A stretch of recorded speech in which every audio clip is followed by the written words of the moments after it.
Gautam NeuroCare, brain stroke, migraine, fits, brain and spine surgeries की best neurosurgeon. ప్రధాని నరేంద్ర మోదీ రాముడి ఆలయాన్ని ఎందుకు శుభ్రం చేశారో తెలుసా? మోదీ ఒక్కరే కాదు, ఇప్పుడు దేశవ్యాప్తంగా ఉన్న రాజకీయ నాయకులు, హిందూ ధర్మాన్ని అనుసరించే వాళ్ళు అనేక మంది ఈ ఆలయాలను శుభ్రం చేస్తున్నారు. ఇలా చేస్తే ఏం లాభం? పబ్లిసిటీ కోసం చేస్తున్నారా, లేదంటే దేవుడి పైన భక్తితో చేస్తున్నారా అంటే దీని వెనుక అనేక కథలున్నాయి.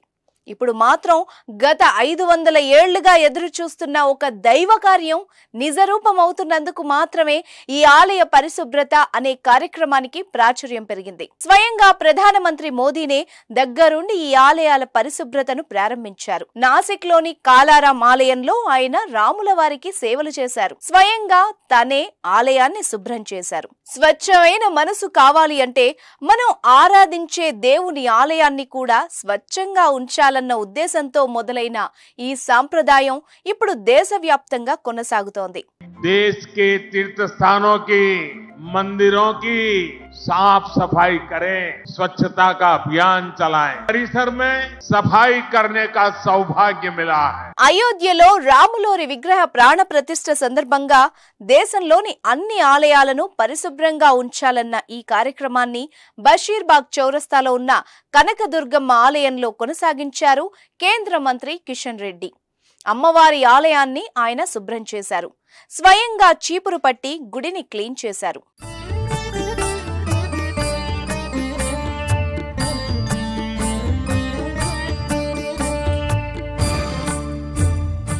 బీజేపీ మాజీ అధ్యక్షుడు ఎంపీ బండి సంజయ్ కూడా కరీంనగర్లోని శ్రీ రాములవారి ఆలయంతో పాటు శివాలయాన్ని శుభ్రం చేశారు.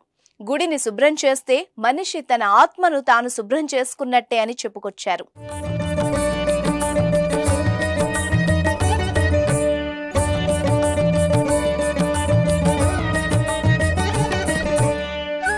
హైదరాబాద్ హస్తినాపురంలోని రామాలయాన్ని బీజేపీ రాష్ట్ర ప్రధాన కార్యదర్శి గుజ్జుల ప్రేమేందర్ రెడ్డి శుభ్రపరిచారు. నిజానికి ఆలయాల సంపూర్ణ పరిశుభ్రత ప్రతి ఏడాది ఒకరోజు నిర్వహిస్తారు. దాన్నే పవిత్రోత్సవాలు అంటారు.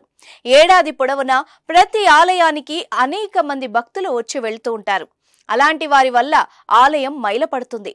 ఆ మైలను తొలగించడానికి పవిత్రోత్సవాలు చేస్తారు. అయితే ఈసారి మాత్రం దేశం మొత్తం ఎదురు చూస్తున్న అయోధ్య రాములవారి విగ్రహ ప్రతిష్ఠ నేపథ్యంలో దేశవ్యాప్తంగా ఆలయాల పరిశుభ్రత కొనసాగుతోంది. స్వయంగా రాజకీయ నాయకులే ఈ వేడుకలో పాల్గొంటున్నారు.